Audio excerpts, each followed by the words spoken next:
I think the scariest feeling in the world is being faced with losing your child and feeling like there's absolutely nothing you can do about it.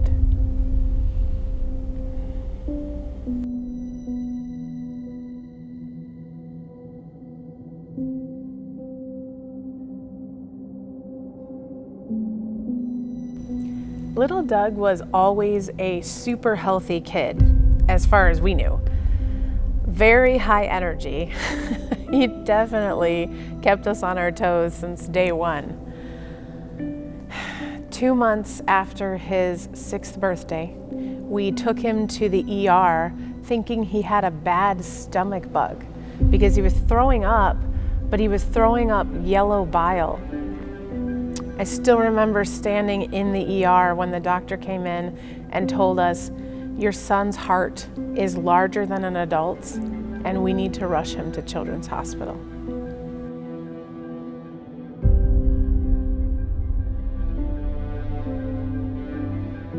For the next 8 days, the doctors did everything they could to support little Doug's heart with medications, but his heart's ejection fraction was only at 12%, and it wasn't improving. So the doctors came in and they brought a little metal pump called an LVAD, left ventricular assist device. And they told us that they wanted to implant it into little Doug's heart. If we did this, it meant he would have a drive line coming out his left side that would connect to a computer that controls the pump and also to 2 battery packs. And he would have to have those 3 things strapped to his body from there on out. When they presented this to his dad and I, our first question was, if we do this, will there still be a chance that his heart can recover? And the doctor's answer was absolutely yes, absolutely.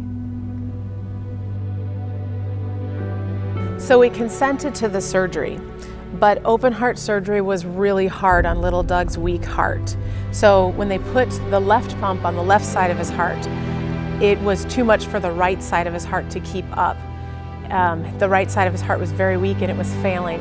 And so they ended up having to put a second heart pump on the right side. But that heart pump was a huge external pump, and it was called an ECMO.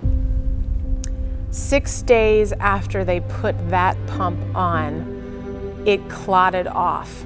And there was a short panic while they were trying to figure out what to do, and then they realized that the right side of his heart had recovered enough that it just took over. And so they took him back into surgery and they removed that right pump.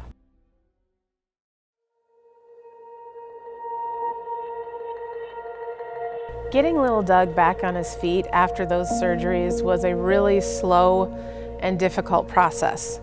But the nurses and the physical therapists at the hospital were amazing.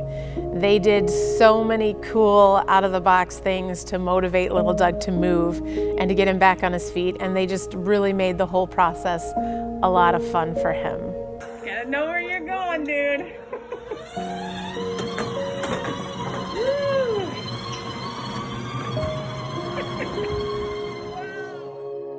As I mentioned before, prior to the surgery, when we asked if it would still be possible for little Doug's heart to recover, we were told absolutely yes. But immediately after the surgery, when we asked what does the road to recovery look like now, the doctors told us, well, there's actually less than 1% chance that his heart could recover. And they immediately started pushing us towards transplant.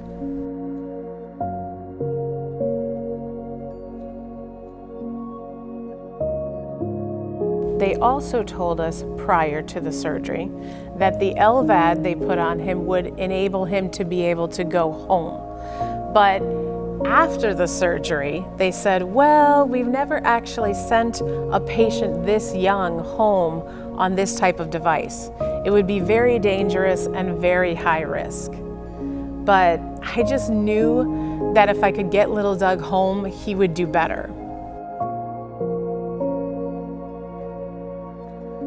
So, in true little Doug fashion, he busted through their limits, and 2 months after he was admitted to Children's Hospital, he walked out of there.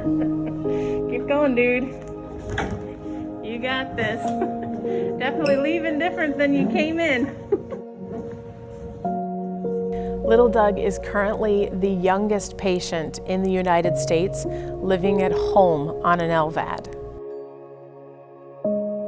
Once we got little Doug home, he did extremely well. And I started to notice that things that they said that he would struggle with, he didn't. And things that they said that he wouldn't be able to do, he was doing. I remember it was really fun whenever we would see family members or friends for the first time after being in Children's Hospital. When they would see little Doug for the first time, it was just so fun to watch their faces, because they always had like saucer eyes because little Doug was running around and laughing and giggling and basically bouncing off the walls, and they were just had this look of awe on their face, like, this is the kid with a heart problem? You know, they were all expecting, you know, a little kid to be sitting in the corner all lethargic and no energy, you know, and here he was. If it was even possible, it seemed like he had more energy after the LVAD than before, and that's really saying something, because he was super high energy before he got the LVAD. All of this gave us a lot of hope that little Doug's heart was actually recovering. But whenever we would bring this up to the doctors, they would just say, well, that's just the LVAD doing a good job, and they would go back to pushing us toward transplant. So while we were over here hoping for explant, that's what they call the surgery when a heart has recovered enough to function on its own and they remove the LVAD. So we were hoping for explant, and all the while our team was just only focusing on transplant. Over the next few months, I felt like we were stuck on a broken record, where we would say, what about recovery? And they would say, let's list them for transplant. And we would say, but what about recovery? And they would say, list them for transplant. And we would say, recovery, and they would say, transplant. And it just felt like we weren't getting anywhere. As soon as we got home from the hospital, I started doing my own research. And through that process, I discovered that recovery rates after VAD are indeed extremely low in the US. But I discovered that in other countries, they're actually much higher. In fact, pretty much every other country implanting LVADs has a higher recovery rate than we do here in the US.